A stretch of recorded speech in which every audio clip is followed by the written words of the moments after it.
Oh, you gotta be kidding me. Oh, you gotta be kidding me. Uh, okay. Okay. Well, we're gonna have to take a quick a quick detour. No,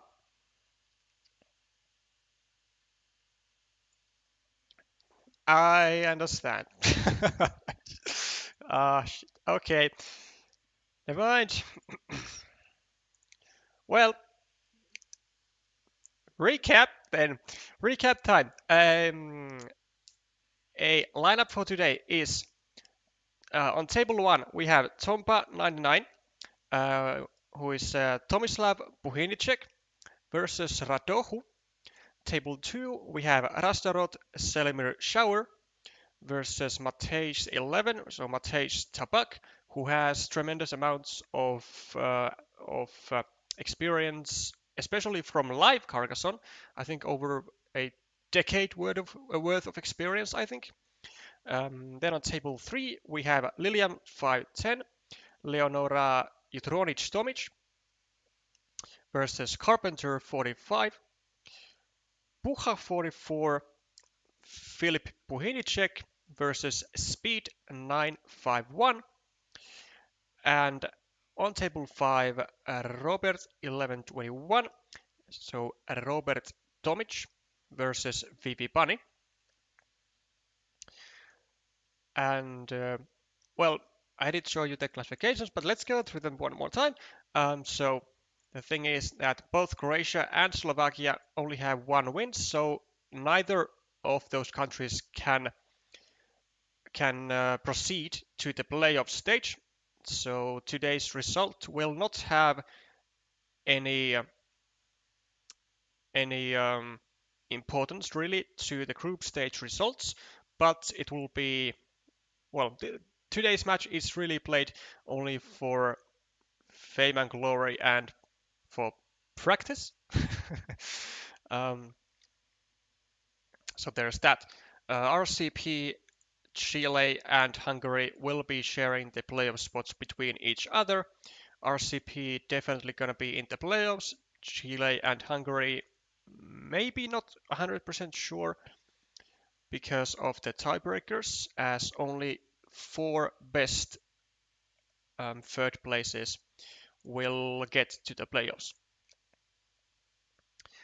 Now, if you want to see a specific match, then please do let me know in the chat. And otherwise, we will go the with the host power. So let's go with let's see some Bucha action.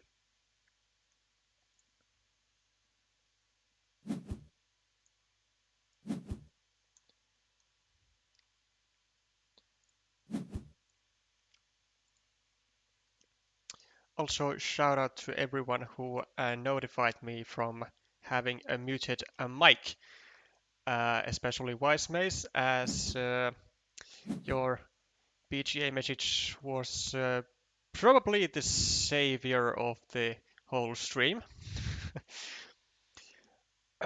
As for the rest of the chat, welcome you all. So welcome Wise Mace, Svoremir, Ivan, Glovier, Lev, and Napalm. Nice to see you here, even with the um, short heads up time. Okay. So Puha ahead 4 points. Then we have a monastery of 5, so +9, +7 shared shared city for now, I assume. Um,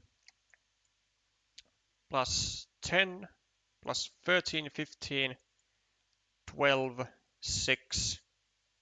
Basically dead even points, except for this city fight. Well, technically, so +4 for speed. and I think we will be seeing likely a lot of mistakes this game, and I think this is definitely one of those. Using a valuable monastery tile, a road monastery tile, which could be used to for taking points or to just use or to just meeple a 6-point monastery. Instead, Puha went for a well sort of a save of this attack of this square, so that speed will not be able to go with a field plus city tile over here and attack the city with a second meeple, which is like it's an understandable move, but it does waste points. In my opinion, this is a waste of points because like there's rarely any scenarios where you should be using valuable quick point tiles just to block off an attacking spot to a city instead of taking points, direct points.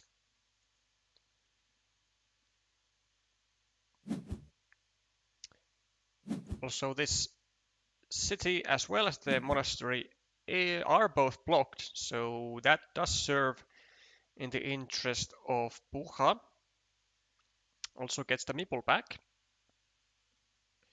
And we have a quite vulnerable situation with the 2-point city, 2-point road of speed.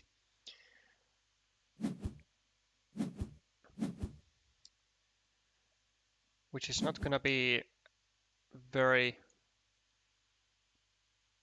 pleased of a situation for speed, of course, because it's losing a mini battle of 2 points to 6.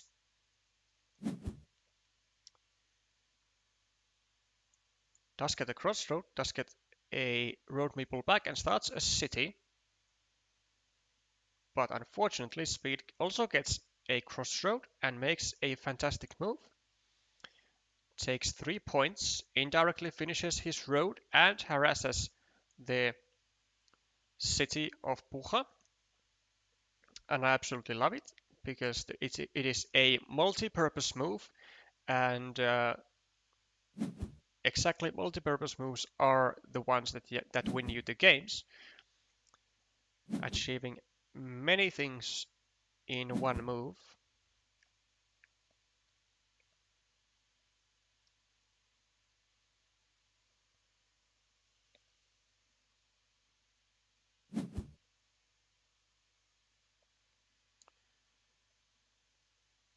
Okay, now speed could have a couple of options, could take 3 points here. I mean, I guess could take 4 points here, but it leaves a 4-point road for Puja when he finishes the city. What I would like, what I would have loved to see Speed doing is either this or to go over here and indirectly finish his road, which is very awkward to continue really, or to go over here, take 2 points and point the road towards north so that you could then add maybe a regular straight road and then get a curve and finish the road.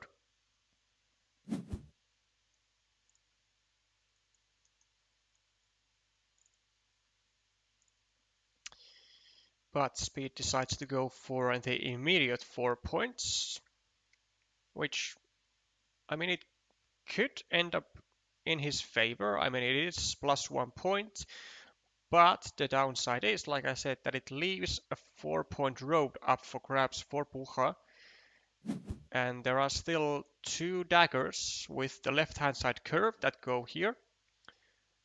There's also a city crossroad that Puja can use to finish the city. And there might be, well, there's the dagger, which goes here. And there seems to also be one road triangle, which would also suit Puha for taking 4 points and to continue his city.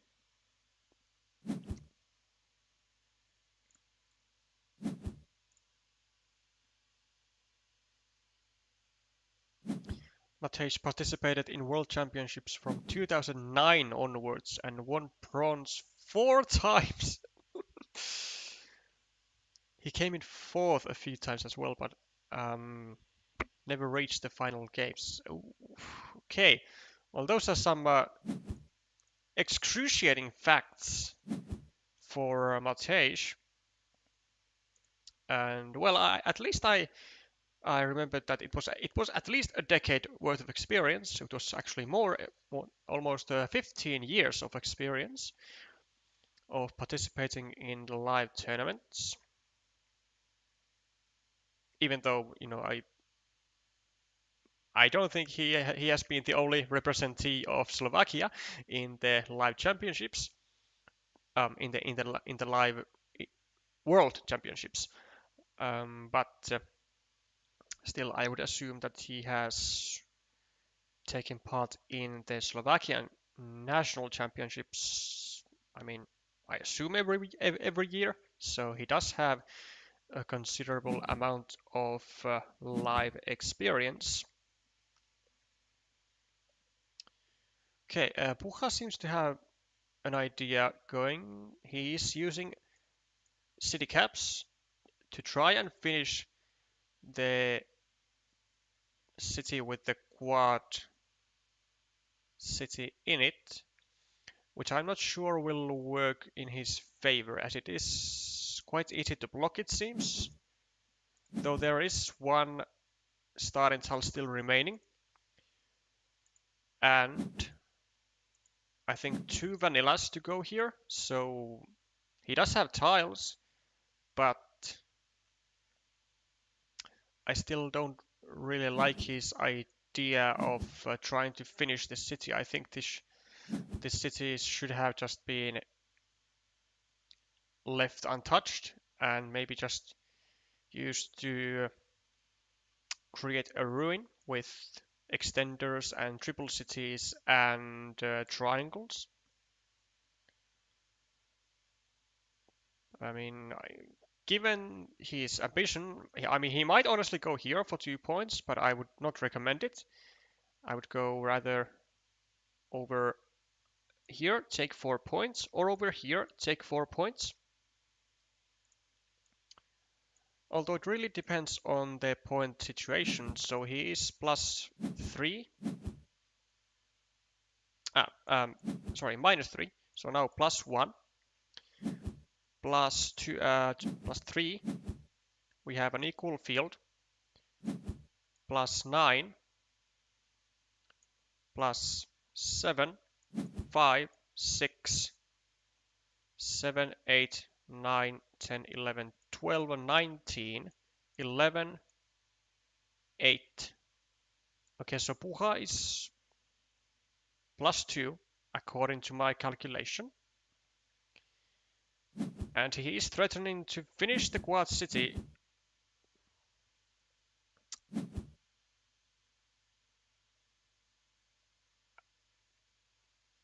And there's nothing Speed can do about it with the tiles he gets.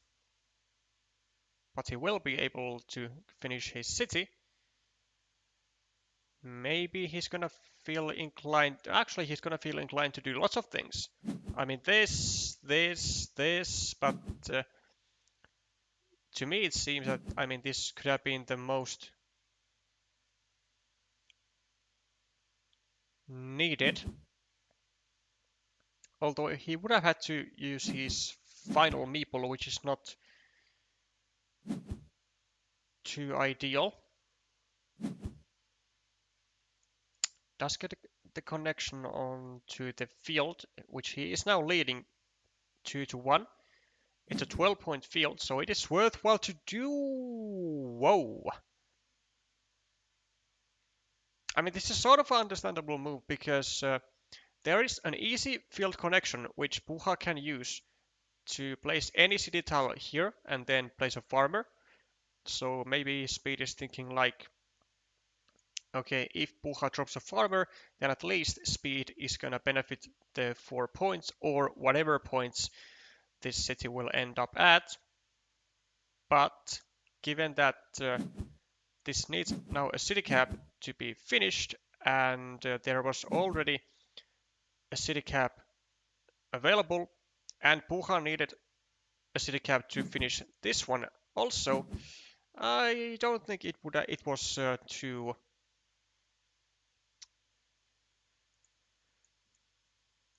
too important to meeple this to meeple the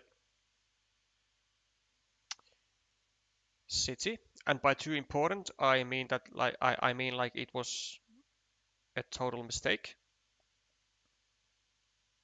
I think I might be wrong. I'm not entirely sure of the point count, but I think Puha is actually winning. And as Speed did not extend his city and thus did not prevent Puha from attacking the field, Puha is now attacking the field and gets to the field and gets to make a 15-point move. And oh my god, this is horrible for Speed. As I think that might, I mean, that actually must have just sealed the game. No question about it.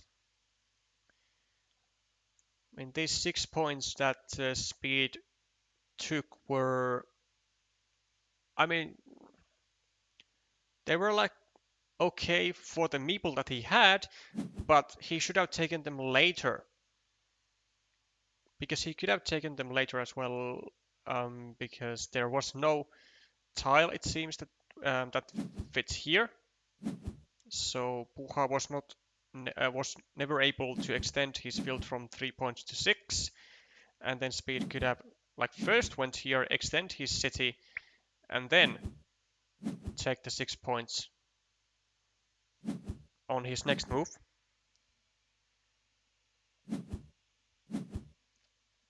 And now as a result of that, he was not able to keep the 15-point field, and it might have just cost him 2, 6, 17 points perhaps, or even more.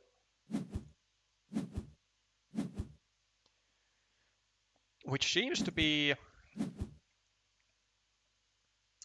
more than enough for Speed to win the game, or to put Speed in a situation where he could have won the game had he not been too rushy with placing his final meeple to the field. Instead, blocking the field connection was an absolute necessity.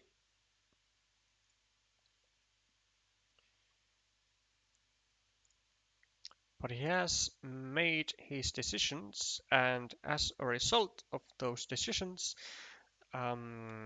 Philip will take the first game point.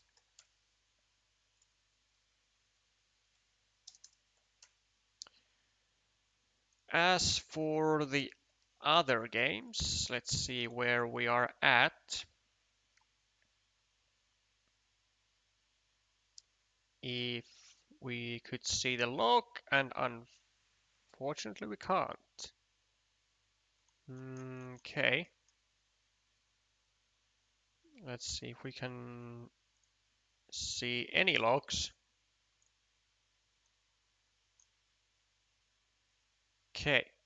Mate has been able to, unsurprisingly, take the first game point for himself. Then we have Leonora,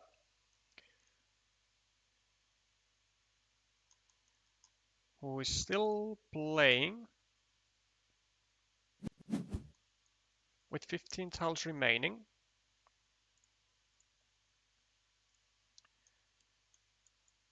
Let's give you the updates that we can.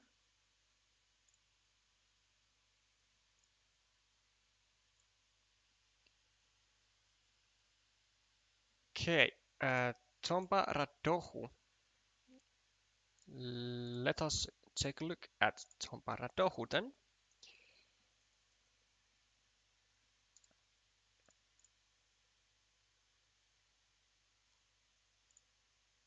Aha, and hold on there. Okay.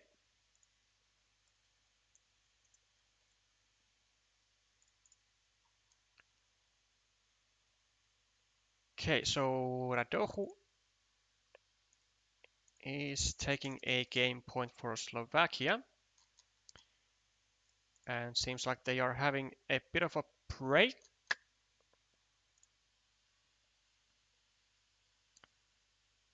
So we'll wait for them to start the game, and we will, in the meanwhile, take a look at someone else.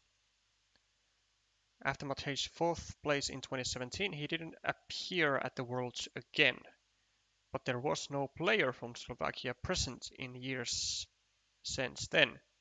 Oh, except Andrea Strahanova. I mean, but I mean, have they still organized the national championships, or have they just not organized them anymore?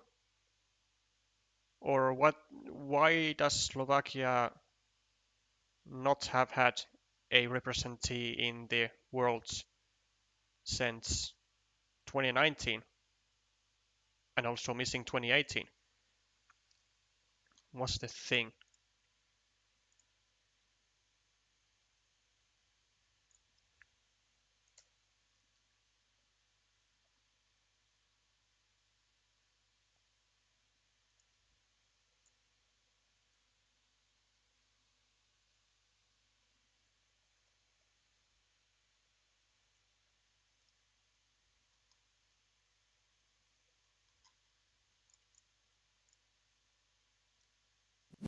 Ah, okay.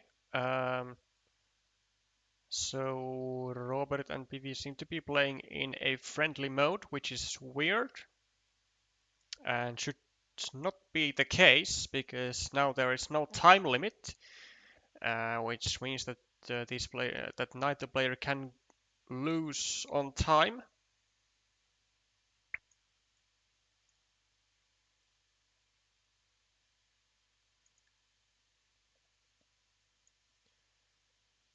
So this is,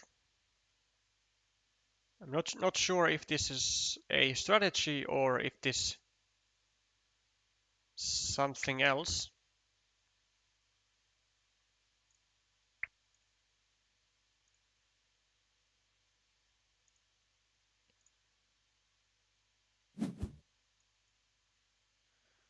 We'll get back to that, but as for now, we get to see Tompa Radohu as they have now started the game. So Radohu with the first points on the scoreboard, and a very sensitive castle, if I should say so.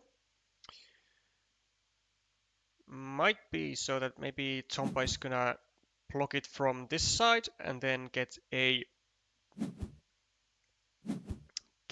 dagger himself and save his road meeple.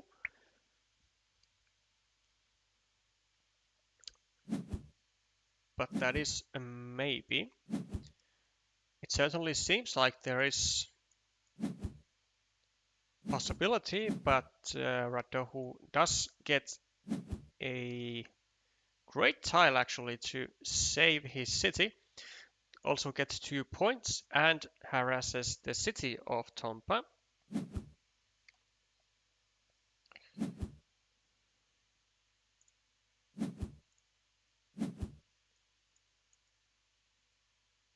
Let's mute this actually.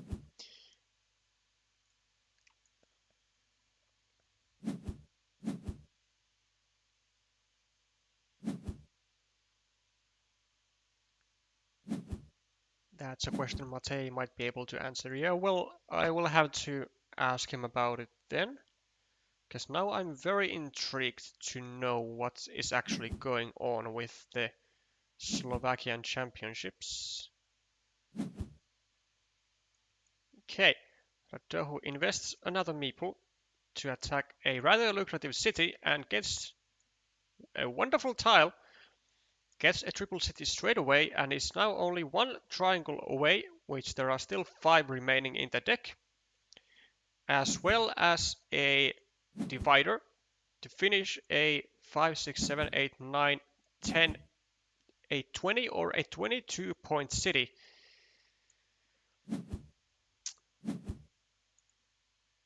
Tomba doing what he can to try and make some possibilities to attack the city from every tile he can do it with, and it is very urgent. Oh, whoa, whoa, whoa, whoa, whoa, whoa, whoa, whoa, whoa. I mean, Radohu makes a mistake, I think. I mean, sure, there are only 2 of these vanillas remaining, but this city is just too important to... wow. I was gonna say that it is too important to risk, and he should have gone over here. But it seems that Radohu was perfectly aware of what he was going to get. He gets one of the 2 tiles that he needs to finish the city, as there was only 1 field Dorito remaining and only 1 divider. And gets to finish the 20-point city, gets 2 meeples back, and he's now winning on the scoreboard by 3 points. 6, 4, 1, 2, 3, 4, 5, 6, 13, 14, 10, 9. Is now plus 9, and he has the threat of completing this 12-point city.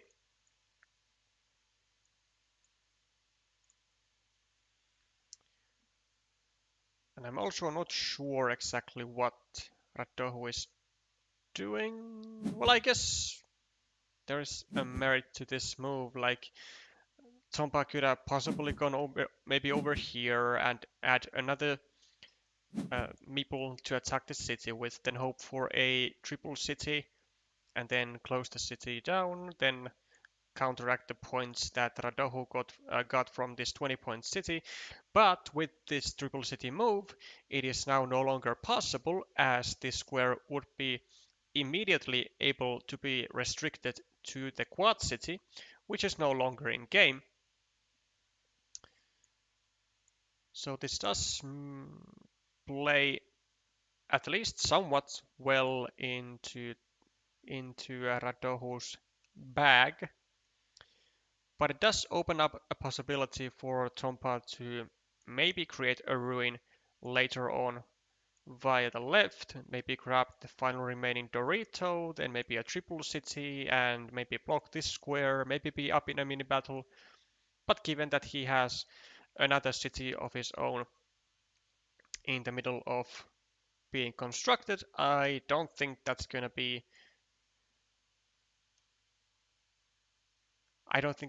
something that Radohu has to be that worried about.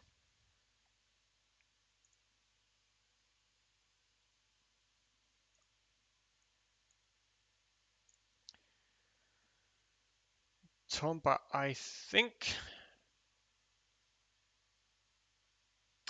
should be going, I think, here. Yeah, just create the possibility of finishing this city, or create the threat at least. There are still some triangles remaining to fit here, and he can find a city cap to go over here. Could take 4 points, but it does leave an evil hamster spot. But doesn't really matter because I think Tompa is gonna be losing on the scoreboard as it stands. Now should be continuing the threat of completing the city. Gotta go like with full steam ahead. Gotta create the threats. And I mean, what else are you gonna use to this square? You can't be waiting for a triple city because there are only 3 of those remaining, and you need to get something urgently here elsewhere, and it works out perfectly. And should be dropping a farmer too. Good stuff.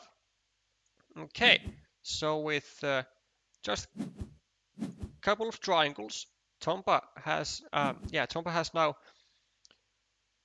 basically evened out the score with this beautiful 14-point city versus the 20-point city that Radohu was able to get. Also now controls a 9-point field as Radohu gets the dagger he needs and was able to get 1, 2, 3, 4, 5, 6, 7 points minus 5 because 2 was added on this road and 3 was added onto this field. But the situation of Tomba doesn't actually look that bad.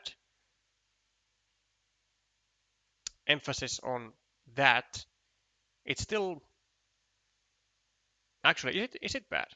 Radohu is plus 3, plus 11, 17, 18, 24, 27, 25, 20, 14, 13, 9, 4. Okay, so Tompa is only minus 4. But Radohu is threatening to complete this city, get 3 points more on his field, get a meeple back, get 3 points from this city, and a 1 point onto the monastery. Well, this is interesting. So there is still 1 starting tile remaining, and now the road of Tompa is forced to go to the right, forced to have that starting tile, but also needs the road monastery to be finished, which it's not an issue because Radohu will certainly go here with the monastery to take the full 10 points if he manages to get that. And now Tompa also has an even bigger incentive to place it over here, but I think he would have placed it there anyway. So it doesn't really matter. But what does matter is that these fields can now be unified. And that's going to be huge if it comes into fruition, which is not absolutely which is not an absolute certainty, because it is in Tompa's interest to place the starting tile here. In Radohu's interest to place the starting tile here, and Tompa will not place it, or he shouldn't place it. Great move by Radohu, by the way, eliminating the field connection opportunity from here. So now Tompa will need to find a tile over here, which I'm actually not sure if there are any remaining. No triple cities with a road. There are 1, 2, 3, 4. There is 1 road triangle. Okay, Tompa gets it, but he will not be putting it here. I think he'll be just taking his meeple back.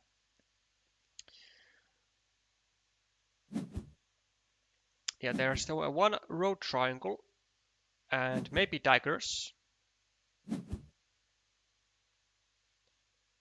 Well, it doesn't matter anymore as Radohu gets his curve, connects to the 15-point field. And now we might be in trouble as Tompa, even though we have 11 points more on the scoreboard. Because the road monastery is still in the game. And that is a huge issue for us. Plus 11, 16, 18, 20, 23, 25, 27, 25, 19, 11 plus, wait, plus 8, plus 1. Well, we actually plus 1, but we have 2 meeples more.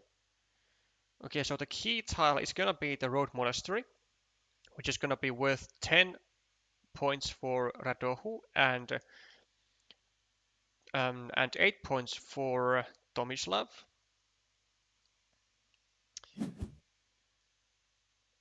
We just calmly take 1 point. I mean, Radohu could honestly go like here and try to connect to the field via curve. Doesn't do that.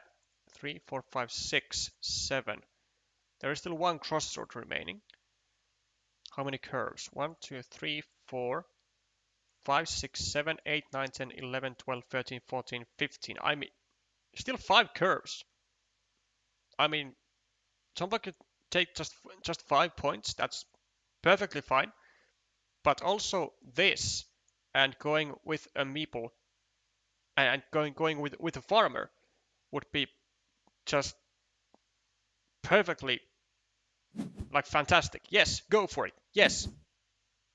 Woo! I love it. And this can't be even really, and he gets the curve immediately. I was going to say that this can't even be really blocked with the crossroad because the road monastery is still out there. So even if Radohu would have gotten the crossroad immediately, then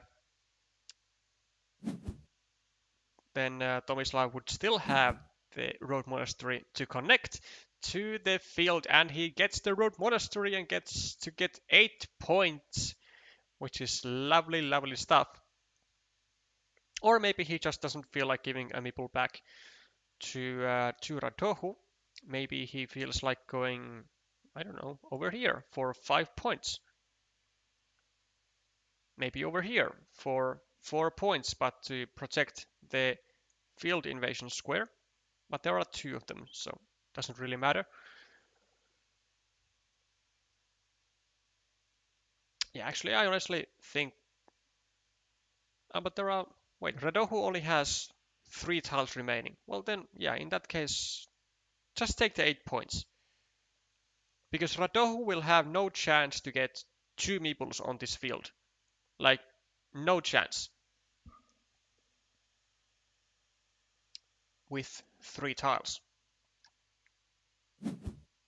Yeah, just go here and I think this seals the deal. Tompa with the 15-point field and the 8-point move that he just made. I mean, that has to be enough to win.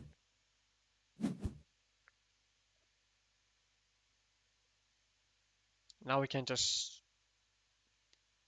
I mean, we could actually go over here and drop a farmer. 1, 2, 3, 4, 5, 6, 7, 8, 9. Oh, actually no regular curves remaining. How about these guys? I mean, there seems to be still 1 dagger, but taking a 7-point move here doesn't really matter because we can take a 7-point move here or here anyway. Is there a road triangle? There is, which is why we could go over here and drop a farmer. Then we have a nice use for a road triangle for taking 7 points.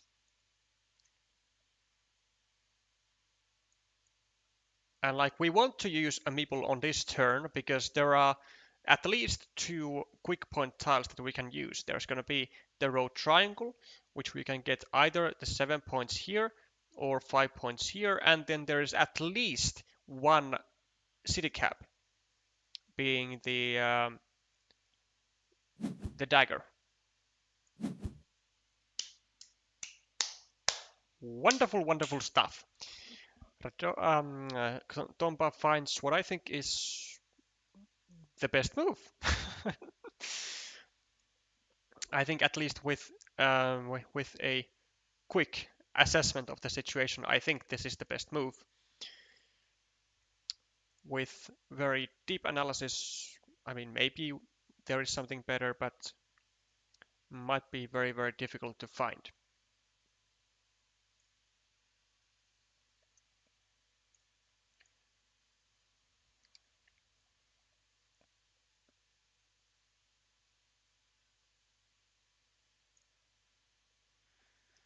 Okay, so let's see what the what the remaining fertile is. Ooh, I I like this. I very much like this move by Rodohu actually. Anticipating the curve to come and dropping a farmer to be able to get the 6 points from this field. I like it. And Rodohu will be able to finish the 6-point city, take a 2-point road, get 3 more points to his field, so a 9-point move at the end, and the road triangle will be Tomba's, and he will be able to take 5 points. So it doesn't matter that we don't get to finish the loop over here. We get 5 points anyway, and we were able to get 3 points here. Oh, I mean, a small mistake by Tomba. I mean, because it was there was a 5-point move available, and he instead only took 3. But no damage was really done, as I think Tomba will win by quite a margin actually. And he will even out the score to 1-1.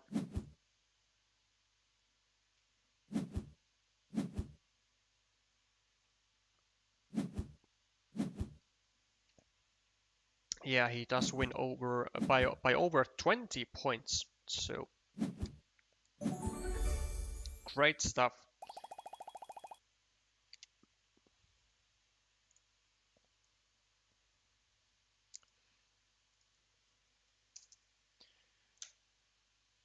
We'll see how that battle comes to an end. Meanwhile, let's see how this went. So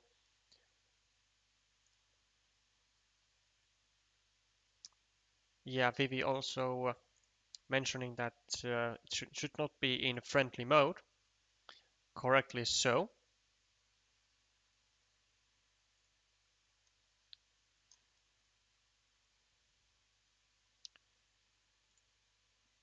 But the first point, however, goes to Robert.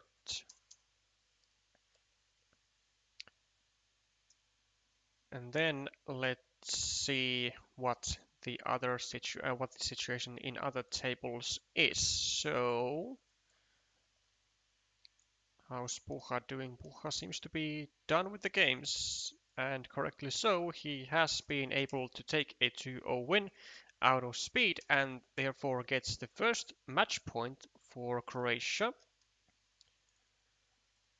Mate is known to be really, really fast and no doubt has already taken a 2-0 lead and thus a 2-0 win already almost 10 minutes ago, and taking a match point for Slovakia as well. Then we have the situation between Lilian, and I do feel invested to the Tomba versus Radohu. I feel like we should be watching the final game of theirs. Leonora, meanwhile, being able to take the first game point of hers. And here are the current results. So it is 1-1. And we have a few deciders. Oh, actually, well, one decider, and then we have two 1-0s on the board, which are leaning towards Croatia.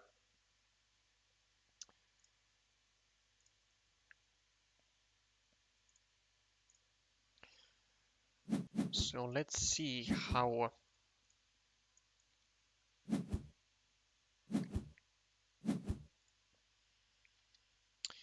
Radojo and Tompa are able to conclude their match.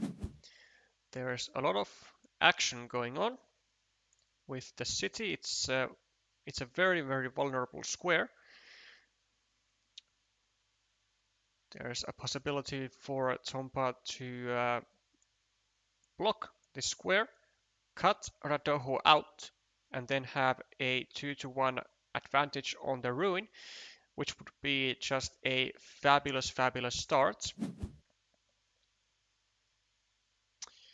Radojo, meanwhile, with two monasteries, though, which he has been able to stack together, and completes the connection also. So no blocking.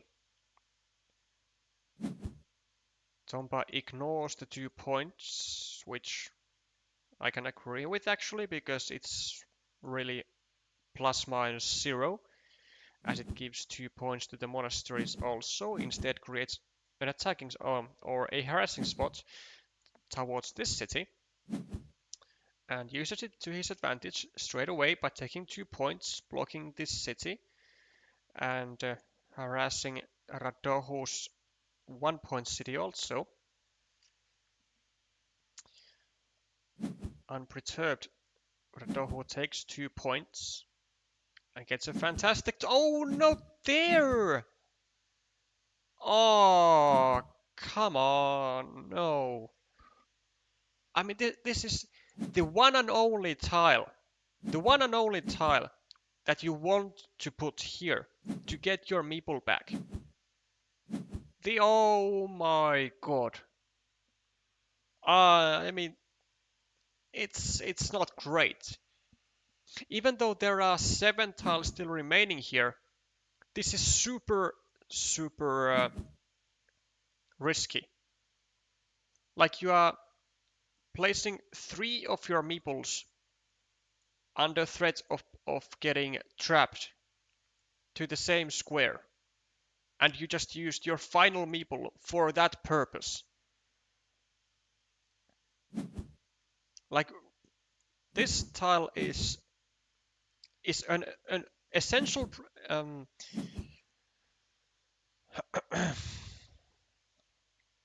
essential example of the importance of prioritization.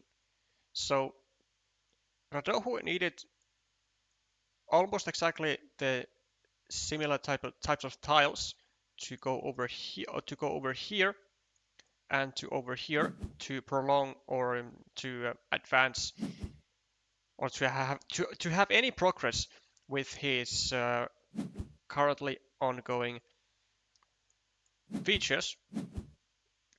But first of all, like I said, this is the only tile at the triple city with a road that you want to use here, because it does not let Tompa off the hook. It does not let him finish the city like immediately after with only 1 time, and it's not, and of course you will not be able to place a city cap here because you do not want to make a net negative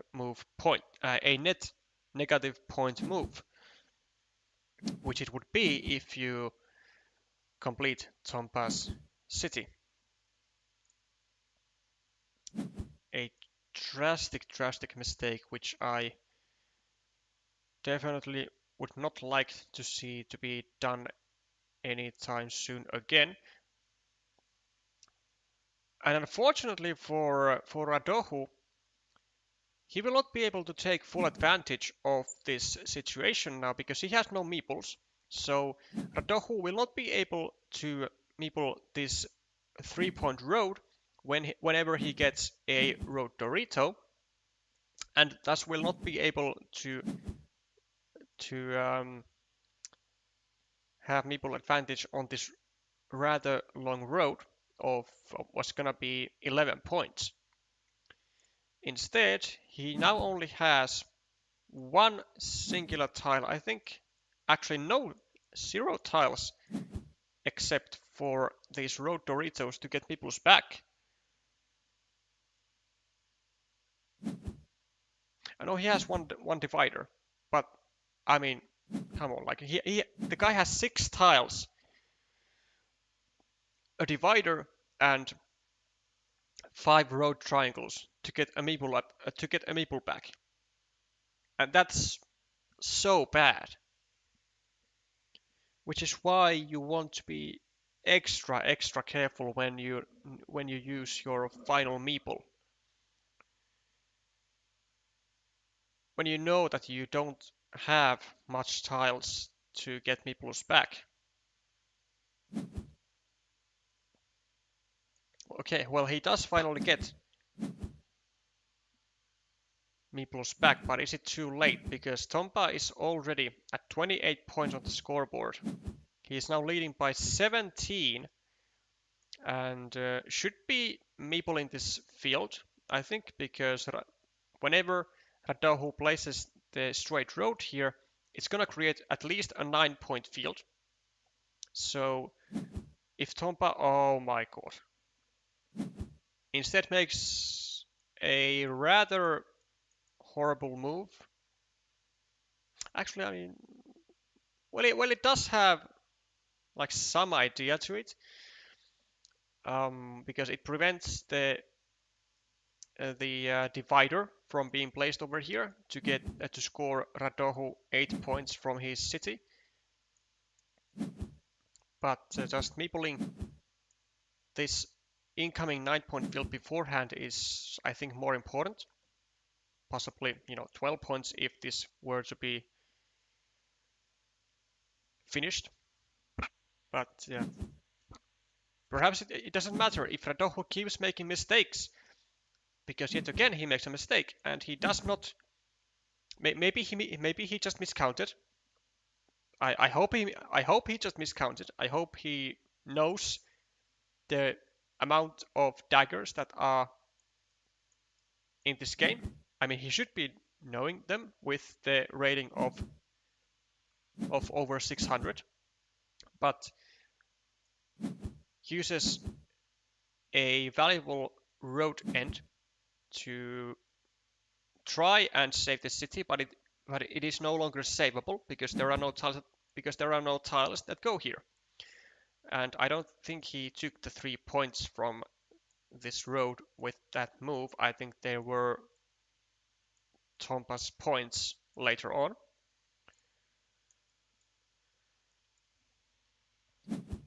And just like so, well, Tompa's plan works out. He gets to block this square and gets to keep the 7 extra points in the ruin. And with the point lead that he now has, plus 8, plus 15, 21, 27, 18, 10, 7. Plus 7 for Tompa. Okay, plus 10 for Tompa. And I mean, there's very little that Radohu can do. Very little. Maybe if Radohu gets like a triangle and then a city cap, maybe he can get a 10-point city, which I think he has to like go for it now, maybe like go here and hope for a triangle as soon as possible. 1, 2, 3, 4, 5, 6, 7, because there are still 2 triangles remaining, but it should be enough in the situation when you are I think 9 points behind.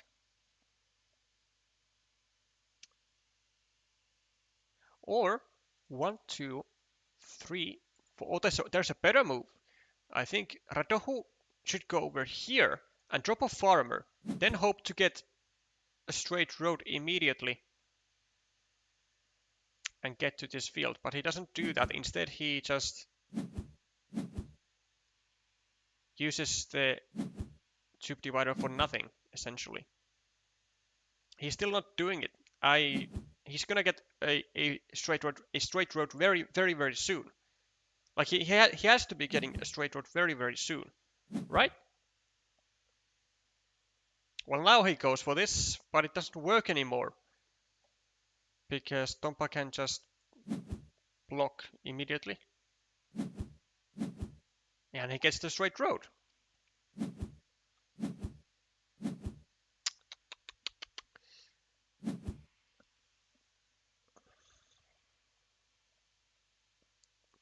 And now we do this, or even this, and meeple the field.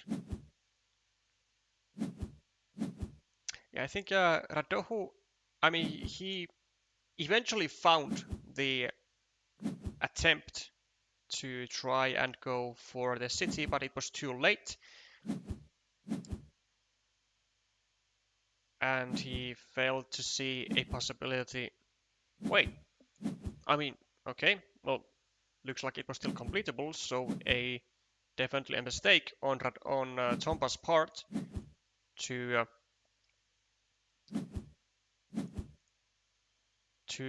not block this city.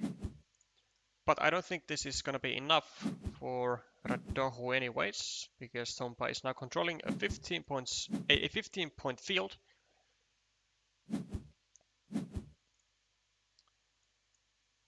Yeah, even though this city seemed to have been successful for Radohu in the like on the final tile, I think he still went for it too late. I think when he had one meeple and he was like 8 or 9 points behind, I think he should have absolutely gone either for this move and hope for a triangle as soon as possible, even with the risk of being blocked, or go over here and hope for a straight road as soon as possible, get the meeple back, and then get to this 9-point field. Well, 9 point that it was at the time, which would have put him actually to equal points.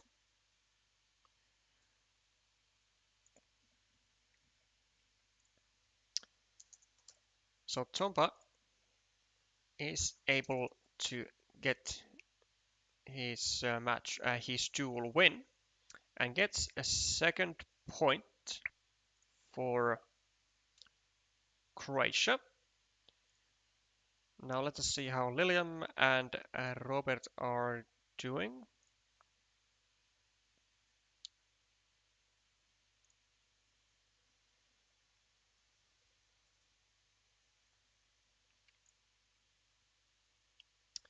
Okay, so Leonora actually has been able to get a second game win, which also wins him the duel. Wins her the duel. Sorry, and therefore Croatia does win the match.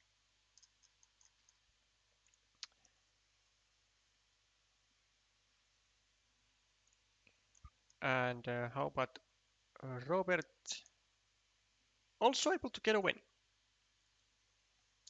This was a very swift match, actually. Just about an hour. Less than an hour, actually. Interesting. Okay.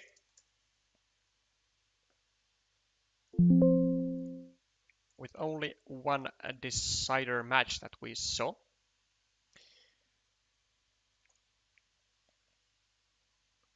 Hello, Karkinjolis. Welcome on the welcome to the final minutes that you were able to witness.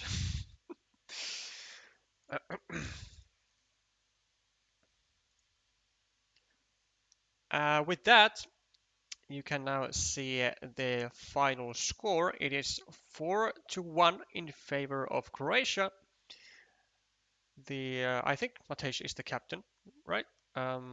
Let's quick look. Where is Slovakia? Mexico, Netherlands, Romania, Slovakia. Okay, Matej is not the captain, which is what I was looking for, but still doing his part of the work, getting the tiebreaker point for Slovakia.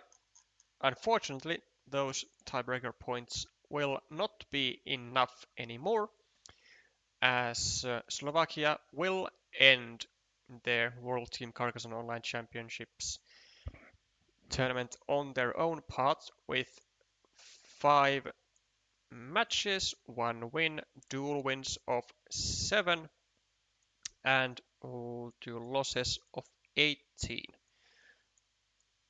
Croatia will go from 4-1 to 5-2 to 12 on duels won and to 13 on duels lost, which will be enough to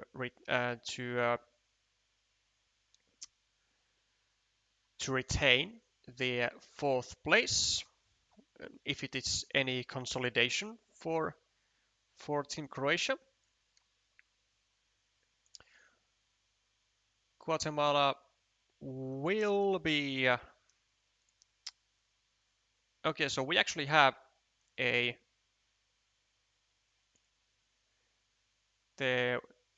final order of the Group A with places 4, 5, and 6. So it will be in the order of Croatia 4th, Slovakia 5th, and Guatemala 6th. As even if Guatemala wins their final match, gets to 5-1, and even if they would win 5-0 against RCP, I think, which is going to be nearly impossible, I would say.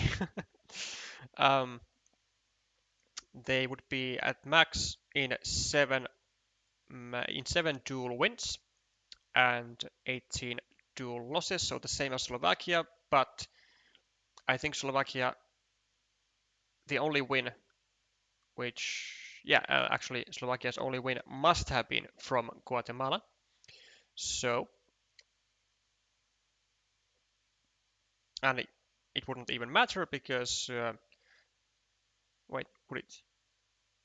No, it would not, because Slovakia would still be at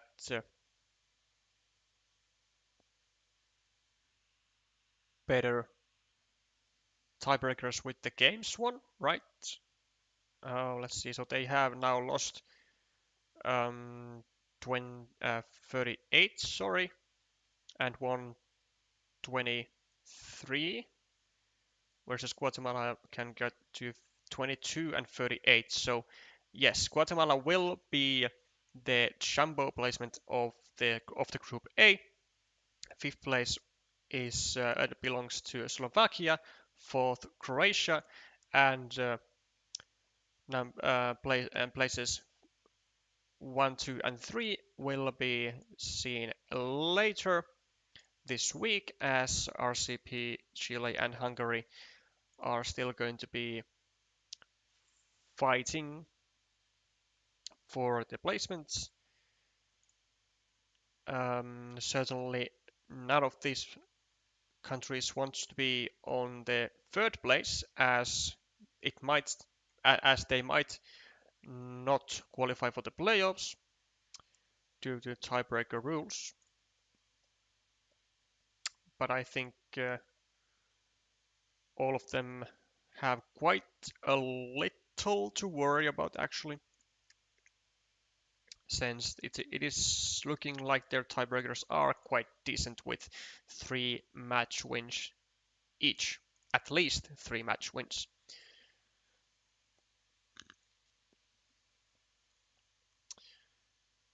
Now that we are still here, let's have a look at the other groups. because now it is the week 5 and we can actually speculate a a bit accurately, a bit more accurately than last week when I made a fool of myself on many occasions. So Group B, we still have a very tight situation with 4 teams in at 2 wins, and we are going to be seeing Romania versus Greece tomorrow. Romania, not actually sure whether they can still qualify. It would require like UK to win first of all, then Romania needs to win, needs to get like really good tiebreakers, and then because they are playing against Greece, maybe let's assume that Romania wins like, I don't know, 5-0, so they get to 19-11. Then Ukraine wins against the Netherlands, gets to 3. Oh, it is, well, it is still actually possible for sure for Romania to get to the top 3, but they need to do um, most likely extremely well versus Greece. The bare minimum is of course a win against Greece. They need to get to the 2 match wins, but the extra tiebreakers will come in handy when looking at the 3rd place. Then we have Group C, where Czech Republic has already confirmed their playoff spot.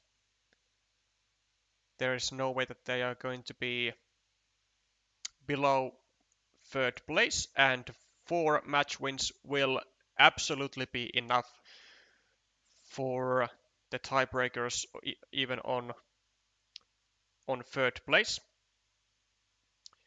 Latvia will be playing against Czech this week, so with a win they would be guaranteeing their spot in the playoffs. Colombia with a win, same thing, guaranteeing their spot in the playoffs. Let's see who will be they playing against. Calendar C. They will be facing Catalonia, so that's gonna be interesting. So it's gonna be a high stakes match, I think. Yeah, Catalonia will definitely have to win, that's for sure. But one thing is that Colombia has great tiebreakers at the moment. They are +6 on the dual wins, whereas Catalonia is -2. So if Catalonia wins 4-1, it's going to be 13 to 12 versus 14 to 11 of Colombia. So Catalonia actually needs to win 5-0 versus Colombia to qualify.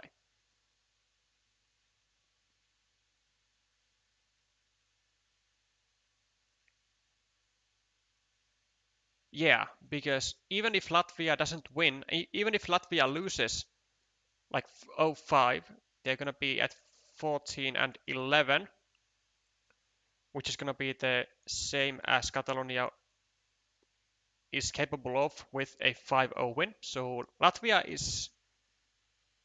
Wait, does that mean that Latvia has actually confirmed their playoff spot? I think so. Because 5-0, 5-0. Yeah, I mean, Latvia has actually confirmed, uh, not confirmed, but secured their playoff spot.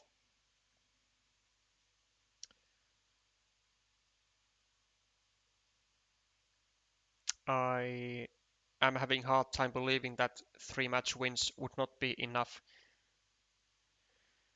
for playoff spot if it comes to having a third place and stuff. So I would definitely like to say that Latvia has secured, but it might get dicey with Colombia Catalonia if Catalonia does extremely well. And like legit, I mean extremely well. They they need to get a 5-0, otherwise Catalonia is out. Yeah, so that's that. This Malaysia Brazil will not really matter. Neither of these can get to top three. It's gonna be just a show-off match, really. Then we have China qualifying for playoffs. What a surprise! The reigning world champions in in WTCOC. Then we have France with 3 wins and Belgium and Germany with 2 wins. So um, definitely some interesting stuff can happen between these three. The same tiebreakers for Belgium and Germany as well, except for the games. So -2 for Belgium and -3 for Germany.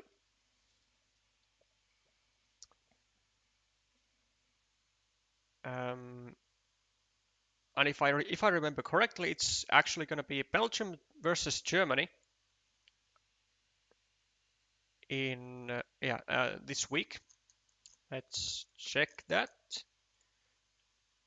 I know this classification stuff might not be too interesting to watch, but but since we are at it, and I have been wanting to been wanting to stream for a couple of days now, I want to use this time to take a moment to to well see this stuff.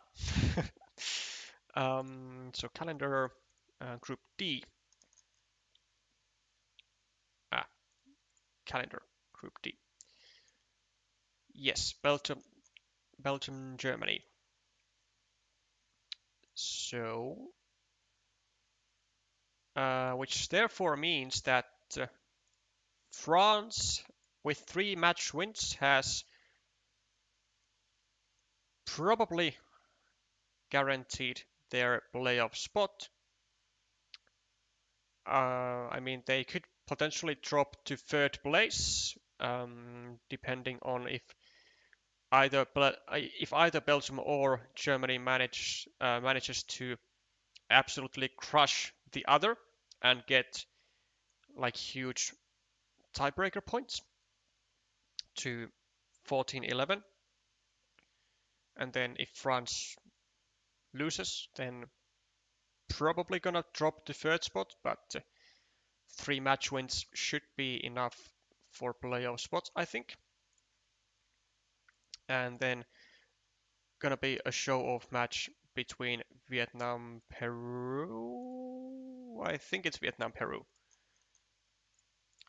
Dun, dun, dun, dun. It's gonna be Vietnam, China, sorry.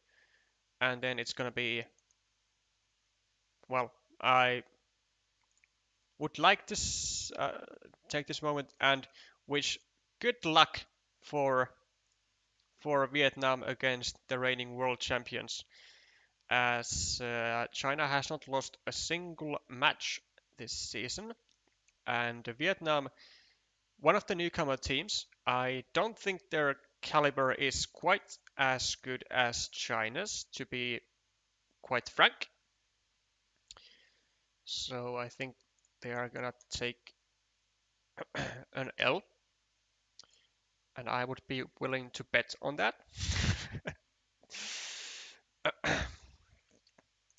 And then, yeah, Peru just at 0 wins, no chance of qualification to the playoffs.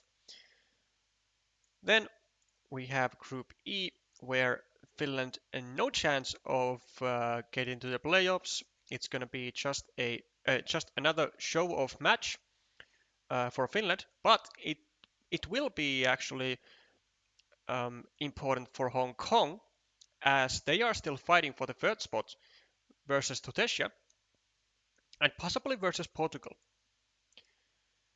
So it's going to be really, really important for Hong Kong to win against Finland. And well, I will say that we will not be giving them like any free wins. Um, we will try to make it as difficult as possible. And if Hong Kong doesn't get the tiebreakers they need, even if they would win, then well, tough luck.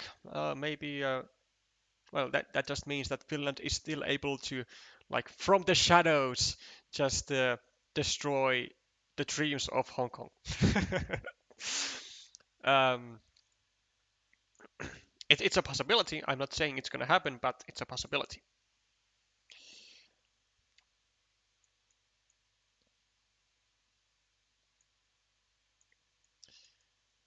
Then we have Taiwan, who is going to go to the playoffs with a fantastic score of 4 matches played, 4 matches won.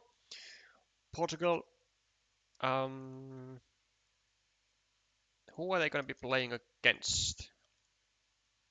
Portugal versus Tunisia. Okay.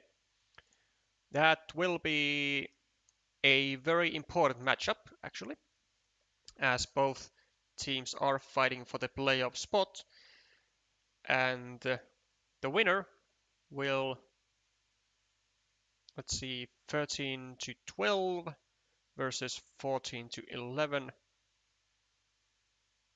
Actually, if Tunisia wins by 3-2, they'll be at 3 wins, 5-5,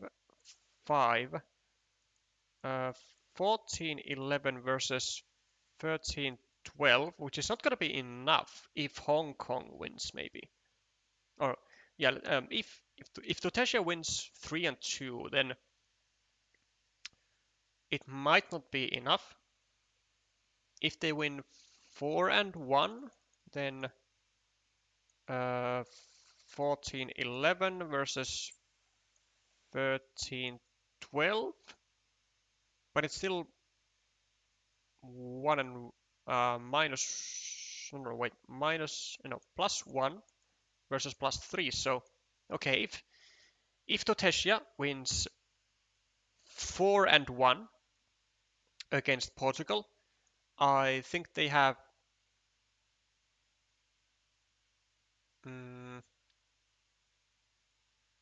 a pretty good lock on the.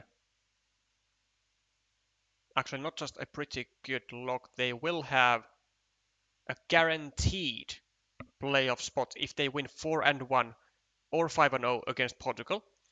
Because if they win 4-1, they'll go to 14-11, and if then Hong Kong wins 5-0 against Finland, it'll be 14-11 at 33 and also 33. But Hong Kong will be having 28, so same as now, if they win without dropping a single game. And Tunisia will, with 4 wins, be able to take maximum of. Well, actually, there is a teeny tiny possibility that if Tunisia wins 4-1 against Portugal, but they lose at least 1 game on every single duel, they'll have 29 games lost. Whereas if Hong Kong wins 5-0 without dropping a single game against Finland, they'll have 28, and they will be actually on the second spot, which means that Portugal is not actually safe.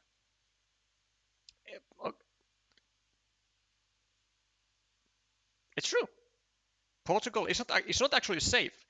Portugal, with 3 match wins, can still be 4th in theory in this group, and it can still not get to the playoffs. So there's there's a possibility of that happening. Again, I'm saying it's a very small possibility, but it is a possibility, and I would love to actually see that. Well, sort of, kind of. I don't want to lose to five. I don't want to lose 5-0 to Hong Kong, but if we do, it would be like just a miraculous blaster against Portugal. If all of this happens, and they will and they end up being fourth with 3 out of 5 match wins, which um, probably would not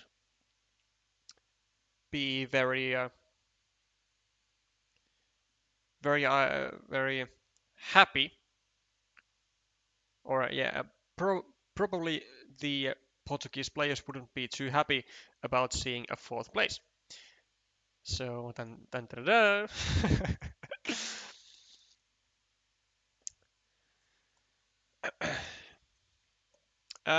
we have the group F, and it is a rather interesting one. Okay, so Lithuania is out, but everyone else probably still has a chance.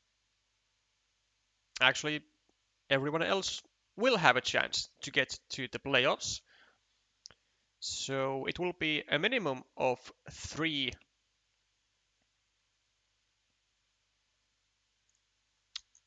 Wait, let's see who is Mexico playing against. Mexico versus Argentina and Poland versus Lithuania.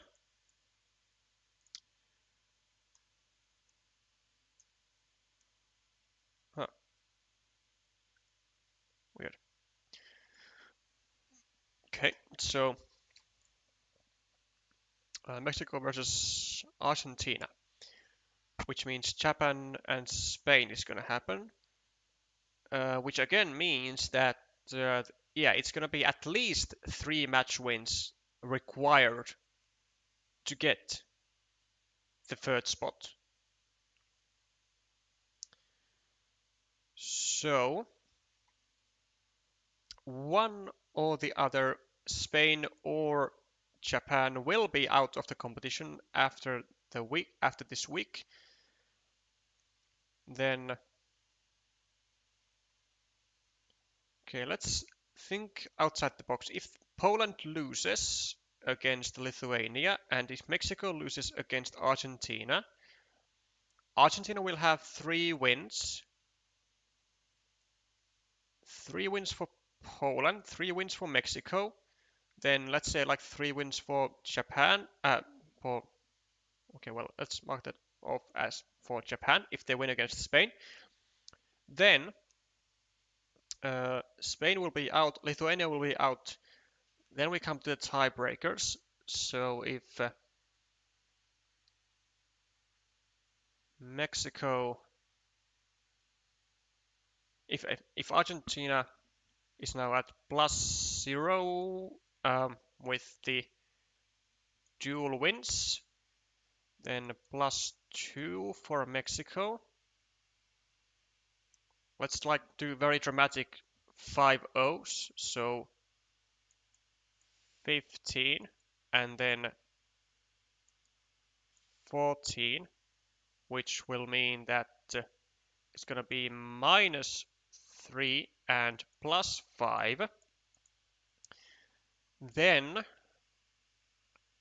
Japan, well, actually, it uh, won't matter what Japan gets. They'll still be at like at least +5. Then Poland, if it loses, can have like, well, 13. So -1, which would mean that Argentina, well, could actually win the group, potentially. Yeah, but +5 for Japan as well. 15, 10, 15, 10. 30, 21, 21, 25, 31, 25. Actually, Japan, I think, would actually win the group in that case with larger difference of games won versus games lost. But which would mean that Argentina could become number 2, Japan number 1, and Poland or Mexico could actually lose their playoff spot, even though they are in the lead. So I think that's like accurate enough math.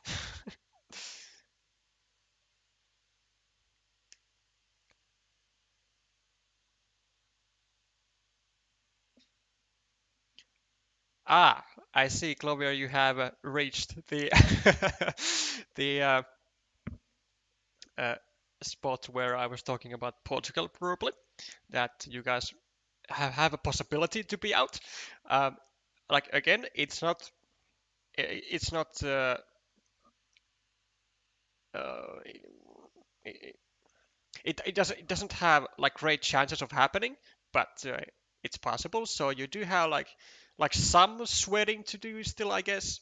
Plus like well, and that's in the case that if you lose your match. For the fun, let's have a look at when does Portugal have a match?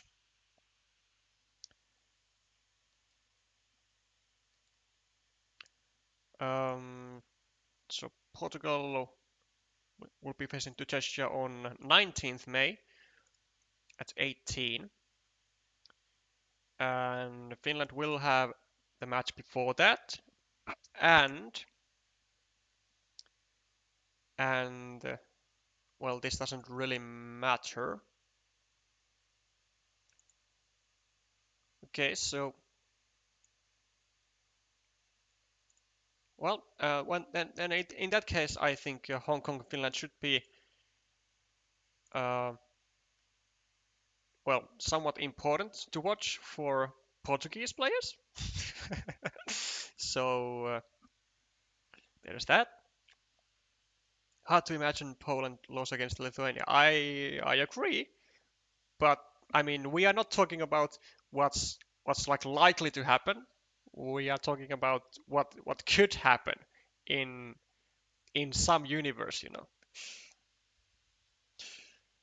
Lithuania scores 0.75 duels won per match. So wait. Is it that bad? Uh, ah, I mean, it is that bad.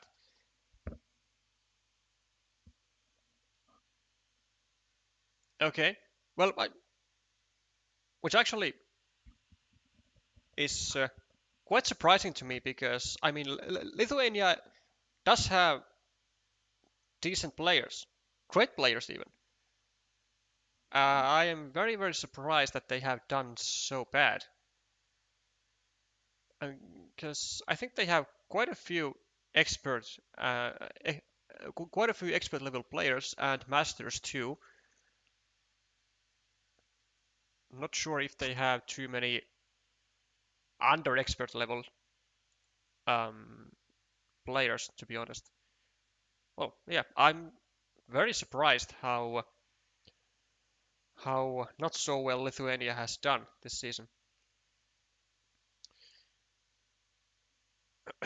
But again, we are talking about could be situations, so chaos is always fun, at least as a streamer. So the closer we get to the weekend, the more havoc there might be, the more memes, emotions, and all that great stuff you might be seeing. I'll make sure to announce the stakes before every match. At least I will try to remember. Okay, now that all that scary stuff has been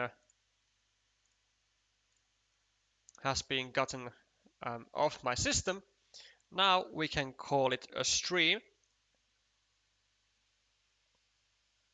Will all third teams with 3 wins go to playoff? Okay, let's have a real quick look. So all 3 wins. Let's first have a, let's take a look at how many groups there are that already have at least 3 wins on their third spot. So there's 1, there is 2, then there is well, there's gonna be 3 because Belgium or Germany is going to win. So there's gonna be 3 from Group D. Then there's gonna be 4, as Group E will also have at least 3 wins from well, well, will have 3 wins from the third place. Then Group F will have also 3 wins. So already 5, and then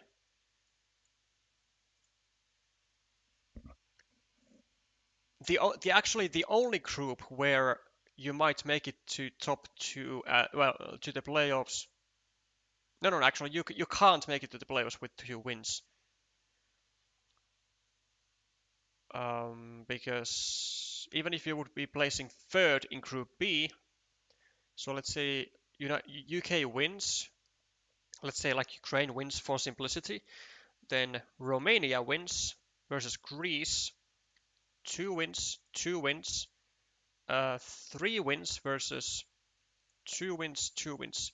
Then either Netherlands or Italy would probably be third and would not be able to go to the playoffs. But also, since all the other groups will have at least 3 teams with 3 match wins after the end of the at the end of the week, that means that the answer to your question is that no, not all third teams with 3 wins will go to playoffs. Someone will be eliminated based on the tiebreakers. So that's exciting. So even if you would get to 3 match wins, you are not guaranteed the playoff spot. You will need tiebreakers. You will need tiebreakers. That is 100% must.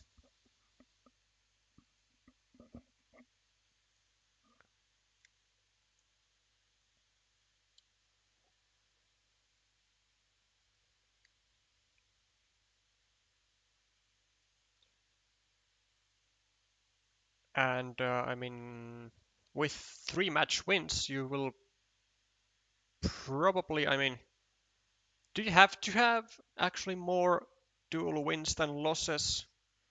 If you lost like 5-0, 5-0, the ones you lost, and then 3-0, 3-0, 3-0, sorry, 3-2, 3-2, 3-2. Well, technically you could have 3 wins and have 9 dual wins and 16 dual losses, which would be -7, which is like the worst 3 match wins that you could have at the end of the group stage. Like the worst tiebreakers is -7.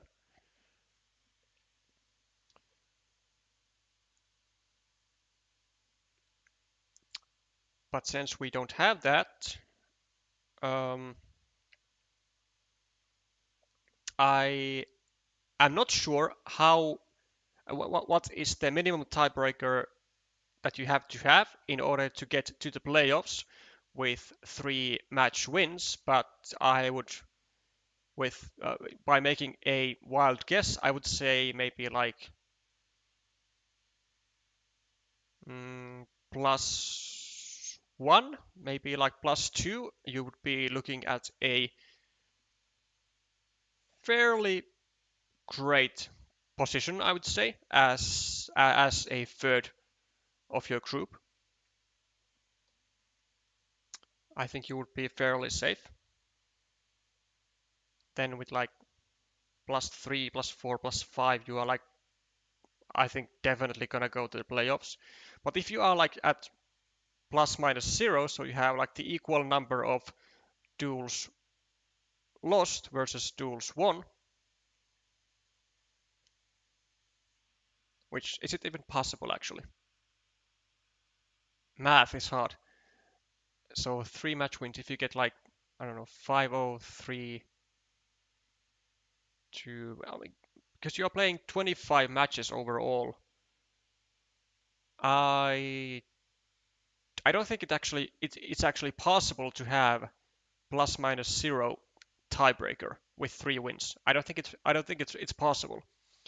So if you have -1 or less, I think you might be in trouble. So yeah, there is that. Again, as a quick reminder, yeah, you will not be guaranteed the playoff spot even if you have 3 match wins if you place third in your group. Great question, Timrak. Okay, now that we have wrapped that up, I thank you all for joining this stream all the way until the end. I will be streaming more tomorrow as I will be streaming Netherlands Ukraine at 18:25 UTC, and then afterwards Romania Greece at 19:25 UTC, give or take, I don't know, half an hour. So yeah, tomorrow is going to be a double match stream. And then regarding the weekends, I don't know yet. But it is likely that I will be actually streaming quite a lot on the weekend as Finland Hong Kong will take place, or Hong Kong Finland will take place quite early on Saturday at 14 UTC. So that means that there's going to be a like the rest of the evening, like the rest of the Saturday evening free for streaming, and then the whole Sunday for streaming. And then of course after that we will be continuing with the full scale schedule um, with the playoffs, as I will not be playing in the tournament anymore.